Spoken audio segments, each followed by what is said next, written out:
Oregon adopts per-mile fees, ends toll mandate. Oregon has enacted House Bill 3991, a sweeping transportation funding package that reshapes how the state maintains its roads and bridges while introducing a new per-mile charge for electric and hybrid vehicles. The legislation signed by Governor Tina Kotek on November 7, 2025, prevents deep cuts to the Oregon Department of Transportation, ODOT, halts pending layoffs, and repeals the state's tolling mandate established in 2017. It also establishes new accountability mechanisms to ensure projects are delivered on time and within budget. How will this affect constituents? In her letter announcing the bill's signing, Governor Kotek said the measure will cost the average Oregon driver about $66 more per year, or roughly $5.50 per month, through higher registration fees and fuel taxes. The increased revenue fills a $300 million budget shortfall and safeguards 500 ODOT positions critical to road maintenance, snow removal, and emergency response. According to the governor, the bill ensures that Oregon's transportation system remains safe and reliable through the winter months, when highway crews are most needed to keep roads open. A central feature of House Bill 3991 is its introduction of a per-mile road usage charge for efficient vehicles that currently pay little or no gas tax. Beginning July 1, 2027, owners of electric, plug-in hybrid, and high-efficiency gasoline vehicles will pay a fee based on miles driven rather than gallons of fuel consumed. The rate is set at 5% of the prevailing per-gallon gasoline tax, allowing the program to adjust automatically as gas taxes evolve.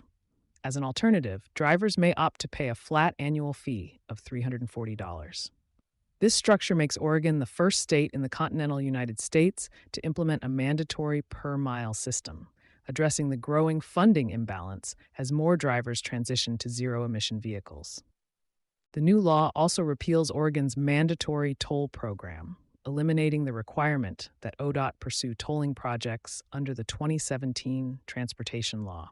That repeal reflects widespread opposition to tolling from local governments and communities along the I-5 and I-205 corridors. Instead, the state will focus on transparent, predictable revenue models that link road use directly to maintenance needs. In addition to reshaping vehicle funding, the legislation simplifies Oregon's complex truck and diesel taxation system.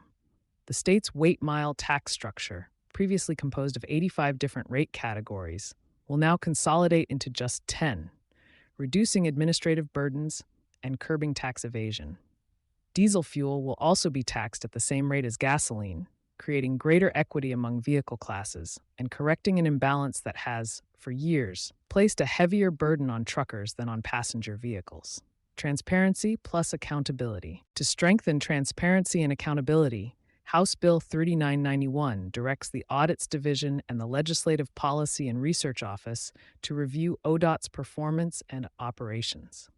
It also reestablishes a Continuous Improvement Advisory Committee, CIAC, which will meet monthly to monitor progress on major projects and report quarterly to both the Oregon Transportation Commission and the Joint Committee on Transportation. These reviews are intended to ensure that projects, especially those exceeding $250 million, are delivered efficiently and without cost overruns.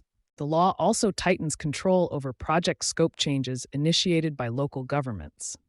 Any local request that increases a project's cost or complexity must now receive approval from the Transportation Commission and undergo legislative review, preventing scope expansions that exceed available funding.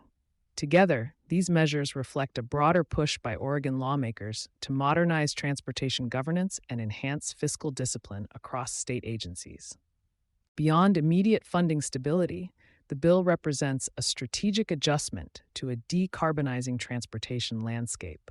With Oregon's push for more electric and hybrid cars, income from gas taxes, which have traditionally supported infrastructure, has steadily dropped.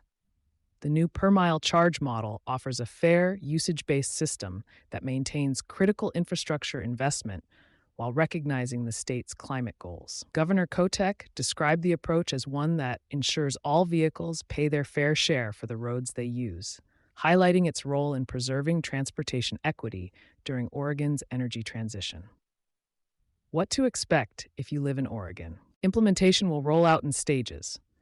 Oversight and audit provisions take effect January 1st, 2026, while per-mile road charges will begin July 1st, 2027, expanding through 2031 to include additional vehicle categories. The repeal of the toll program, however, is immediate. By acting now, Oregon aims to prevent future service disruptions and maintain momentum in modernizing its infrastructure funding model. House Bill 3991 marks one of the most significant updates to Oregon's transportation policy in over a decade. It balances short-term operational needs with long-term sustainability, aligning fiscal responsibility with the realities of a rapidly electrifying vehicle market. You've been listening to Sustainability Soundbites presented by E+E Leader. For partnership opportunities, reach out to a member of our team.